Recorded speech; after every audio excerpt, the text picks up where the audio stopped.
So if you haven't heard the news, Alabama strength and conditioning coach Scott Cochran is leaving Alabama for Kirby Smart in the University of Georgia Bulldogs.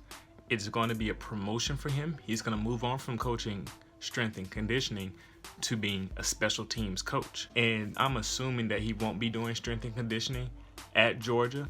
And if that's the case, Kirby Smart is taking a bit of a risk here because we know that Scott Cochran is an elite strength and conditioning coach. He's been doing that at Alabama since 2007, and he was with the New Orleans Hornets. A lot of people don't realize that before that point. And he's always been known as a very, very good, top of the line, probably the best at his position in all of sports for strength and conditioning. And so Kirby Smart is taking a risk by taking him from that position and then moving him to be a special teams coach. And we don't know if he will be as good of a special teams coach as he is as a strength and conditioning coach. Now, if he is, that special teams unit is going to be on fire. But if he's not, then it makes you wonder, is the risk here worth it? That's a question that I want to hear you all's thoughts on. Put that in the comment section below and let me know what you think about that. Is the risk worth it if Scott Cochran isn't as good of a special teams coach as he is a strength and conditioning coach? Now, another thing I'm going to think about too is the possibility of Kirby Smart having him do both positions. You know, like what if he wants Scott Cochran to do strength and conditioning and be a special teams coach? Now, the interesting thing is that none of the reports that I'm seeing say that that's the case. They just strictly talk about the promotion, but that promotion could entail him doing both, which will be interesting because it makes you wonder, can he be effective at doing both positions? It's a lot to do strength and conditioning. It's a lot to do special teams. And so to do both, that just like double the responsibility, especially for a guy who has been doing one thing for the past 13 years. And then you throw two tasks on him, which he could do it, but it is interesting because could he be effective? Is this even a possibility? We don't know. And also here's another question. Does Scott Cochran want to do both? If he is going to do both, or if Kirby Smart maybe has that in mind, does Scott Cochran think, do I want to actually steal strength and conditioning, or do I want to move on to something different? And that's a really good point. My buddies over there at the College Football Nerds YouTube channel and on Twitter, they say, and I agree with this sentiment, it's tough to see him not do the thing he is elite at. And that's kind of what I was getting at earlier. You know, he's elite at being a strength and conditioning coach.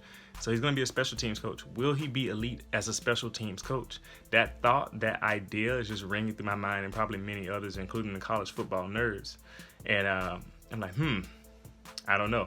And so the interesting thing too is that a lot of people they're making jokes about it. They're saying Nick Saban losing assistants, and you know, all the Auburn fans are having a lot of fun. But also, Nick Saban responded to this, and he said there was no space for promotion at the University of Alabama. You know, he had the idea. He must have talked with Scott, saying that he was looking to move up and go on to a different position. And there was really no opportunity for that at Alabama, so he got one at Georgia, and he took it. It's like, you know, you can't get mad at the guy for that. You know, some people be like, man, we lost one, or it's like, well, a guy wants to move forward in his career. He wants to progress. Do your thing. And so my last question for everybody is, even if this doesn't work out, I wonder, is Kirby Smart just looking to weaken Alabama? And what I mean by that is, even if Scott Cochran doesn't work out as a good special teams coach and he has to go somewhere, he ends up leaving, by taking him away from Alabama, and therefore weakening Alabama, provided that this next strength and conditioning coach can at least stay up to par, will that have been enough for Kirby Smart? Is that an ulterior motive here?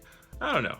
You know, I'm not going to assume that, but a lot of people are already asking those questions and reporting those type of things. I don't put much stock into that because you can't really make any clear cases on that.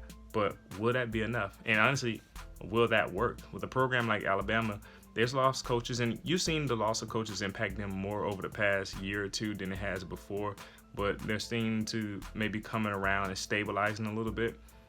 Will losing a coach or even trying to do that even work? There's a lot of questions about this situation that I'm just really interested in, that I want to hear your responses to. So if you have some responses for me, leave that in the comment section below. I want to know about it. Check out my previous videos. I'm probably gonna do maybe 1 or 2 more videos. I don't know, I'm not committing to the my national championship analysis. So if you haven't seen that, go look at the playlist for the 2019-2020 LSU versus Clemson National Championship game and let me know what you think. Thanks for watching. I'll see you next time.